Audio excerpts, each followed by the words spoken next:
Hey, this is Adam Torres, and I'm here to tell you that it has never been easier to start your very own podcast. At Mission Matters, our goal is to amplify stories that matter. That means we want to help you start your podcast because your story matters. We can do this in 3 different ways. 1, join our podcast school and take a free or paid course. 2, visit our resources page where we've already figured out what you need, such as where to host your podcast. Or 3, heck, we can even do everything for you through our podcast agency, including editing for cheaper than you can do in-house. Oh, and no contracts, services month to month. Get started by heading over to missionmatters.com and click on Start a Podcast. All right, now let's get into the show. Hey, I'd like to welcome you to another episode of the Mission Matters Business Podcast, your source for all things business. My name is Adam Torres. You can follow me on Instagram at AskAdamTorres. Keep up with my book releases, book tour schedule, signings, all that other good stuff. Always love to connect with you there. And as always, if you'd like to apply to become a co-author of one of my upcoming books, just head on over to the website, missionmatters.com, and click on Become an Author to apply. All right, today I have Casey Ryals on the line. He's an insurance expert, entrepreneur, founder of Ryals Brothers, and he's also author of Last to Least, A New Direction for Winning in Work and Life. Casey, welcome to the show. Adam, man, thank you for having me. Oh, man, Casey. So I'm excited about today's topic. We're going to get into your book, Last to Least. First off, love the title, love alliteration. And for all my audience that have been following me for a long time, you know I love helping authors sell books and get their works out there, especially when I have a great book in front of me like yours. So we're going to do a deep dive into this book with the time we have. But before we do that, just to give the audience a little bit of feel for your background. I mean, how did you get started in your career and as an entrepreneur? Sure. I've been in the insurance business for the last 12 years. And about 4.5 years ago, I started to realize some of these practices that I use in risk management to help people think through their future and their risk really apply throughout a lot of different types of businesses. And then more specifically, they apply throughout how you manage yourself or steer yourself through work. You know, every leadership book I've ever read says you can't learn to lead others until you first learn to lead myself. And so I started to realize that kind of crosses over boundaries into a lot of different industries. And so about 4.5 years ago, my brother and I kind of got that itch, and we actually started, he's very passionate about construction. And so we actually started a hauling company, dump trucks and different things like that, got into concrete and then paving. So started in the insurance world and then kind of moved over to that construction world. And like I said, really passionate about finding these commonalities that go between all different types of work. Adam, I'm smarter than I look. I actually went to medical school before I started all this stuff. You know, that's a winding journey, but that kind of brought me to where we are now. Man, that's awesome. And I think that's a great transition, too. So let's go further into this book. So Last to Least, A New Direction for Winning in Work and Life. I mean, what was the inspiration behind this? So like I said, it started to realize that there are every leadership book I've ever read, like I said, says, you know, you can't learn to lead others until you first learn to lead yourself. And then I started to realize there's not a lot of material out there about leading oneself. You know, there's a few articles I've read and a few different things that tackle it. But, you know, I was actually challenged by somebody when I started talking about that a lot is, you know, hey, if it's not out there, why don't you create it? And so that's really what I started to do with Last to Least, to say, how do I steer myself through the daily decisions that we make, large and small?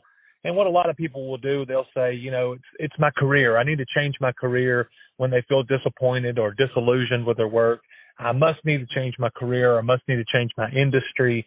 And a lot of times it's not really the career or industry we need to change. It's actually me who I need to change. And so that's why I wrote Last to Least, because a lot of times when we start looking at ways to lead ourselves, we start thinking of how do I 10X my life, or how do I get more out of, you know, the people around me. And really, Last to Least is really the opposite of that. It's about saying, how do I make myself the least important person in this equation? And how do I make my customer, the industry that I actually serve, the most important? Man, that's awesome. And I know in the book you have a common theme that kind of goes throughout, and it's mission-based, and it crosses over on a lot of things we're doing over here at Mission Matters. Can you tell us a little bit more about your idea of mission and how you wove that through the book? Absolutely. So two sides of the coin when I'm going last to least is really the same. One, it's that I make myself the least important. And then on the other hand, I make the industry or the customers, my neighbors that I actually serve with my work, and that I make them the most important. And so that's why our missions actually connect so well, is because, like you said, you're looking at in business, how does our mission actually drive all of our actions, all the things that we do. And so that's what I try to weave throughout Last to Least, is to show us, whether we're in the insurance business, whether we're in the entertainment industry or construction, all of those things, really the purpose of work. There's no argument that can be made against it. The purpose of my work is to meet a need. And that need meeting must come before any profits or incentives that come back to me. There's no way around it. And if we start to align ourselves with that reality, that I have to meet a need before profits and incentives come back to me, then my work becomes more effective because I'm actually aligning with what is real and true. Man, that's awesome. I love this, and I love the thought process. I love the mission behind it, and I know this is our first time speaking, but I know it's not going to be the last, because when you meet people that are mission-based and just kind of connect, I'm like, oh, man, I'm glad to know Casey already. This is great. So, Casey, I don't want you to take this as a loaded question, but some people take it that way, but I ask it anyway.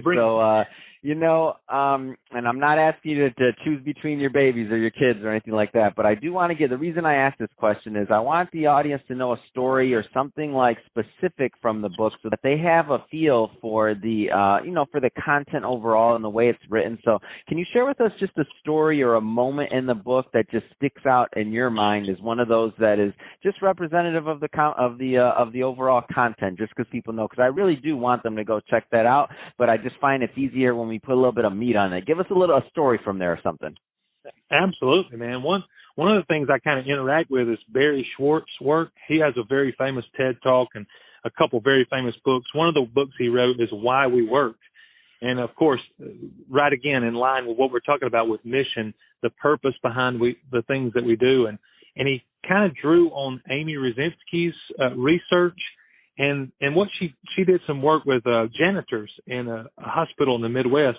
What they found is that the janitors who connected with the mission of the hospital were those who actually performed better in their task. So that's not new information. If you connect with the mission of the hospital, you perform better in your task. And so the way they described it, and I'll show you a little difference between my thinking and the way they described this. The way they described it is that these janitors would see a patient that needed to be turned over, and so they would go help a nurse that would need help turning the patient over, or they would see a family who was grieving in the waiting room, and they would go into that family and try to provide comfort. They would connect with the mission of the hospital in that way. And the distinction that I'm trying to make, even though that's amazing, and I want to do that. I want to be. That is amazing. Yes, absolutely. While I work, I want to go and connect with the mission of the organization I'm involved with. But I even think we can take it one step further, and this is last to least. This is the distinction I'm making, is I can actually find meaning in the work itself that I'm involved in, not just while I work. So those janitors could see the same meaning in emptying the trash can out of the room where that family was grieving, because they don't want to have the smell of food in the room while the family is grieving. That's a massive service that somebody needs to provide. And if I'm one of those janitors and I learn to connect with that mission, now I'm doing my task, the task that I'm actually hired to do, and finding meaning in the work in the same time. At the very same instance, if I go down the hall and I see a puddle and I'm a janitor, I can think about how removing that water from the surface helps nurses get patients from the ER to cardiovascular surgery. That is a massive service that they can find meaning in their work. And so they're finding meaning in the work itself, not just while you work. Oh man, that's a great distinction and a really good point. I mean, just to think about like that they can make that, if you can make that same connection. I mean, just the quality of the work, whether you're a janitor, you're a programmer, I mean, whether you're an insurance professional writing a contract, a financial advisor, I mean, entrepreneur, I mean, whatever. If you put that level of thought behind it, and if every action is you're looking at like the outcome and what happens a couple steps ahead, I mean, geez, just that productivity, it becomes mind blowing as the further that this thought process kind of gains traction, so to speak. Yes, man. I was on a podcast not long ago, and this guy, he had read through our website with Ryals Brothers. That's our paving and construction company. He said, man, I've never heard anybody describe construction the way you do. He said, you say that you guys show up, our little slogan when we started hauling was don't stress, we'll take your load off. A lot of construction work is so absolutely stressful. And then some other group shows up like the truck driver or the person paving, the parking lot and adds stress to the moment. And that's what our website we describe. And we're there to remove stress from you. Put it on us. That our logo is a donkey. And people have asked me why. The donkey is the original beast of burden. If you wanted something moved, you put it on a donkey. But now you put it on the Ryals Brothers. And that's, when we hire that way, we ask people to agree to that mission when we hire them, to say, look, we want you to know we're here for our customers, not the other way around. It seeps into every inch of every decision that we make.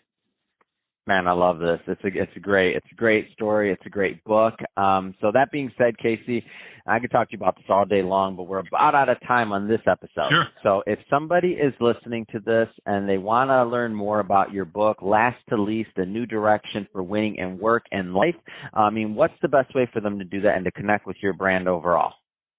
Sure. I love just my personal Facebook, my personal Instagram, my personal Twitter. I answer everything that I get, whether it's a DM or a question on a page, on a posting, every one of those things. I love interacting with folks that way. And I have really pretty kids and a really pretty wife. So I just stick with my personal page for that on social media.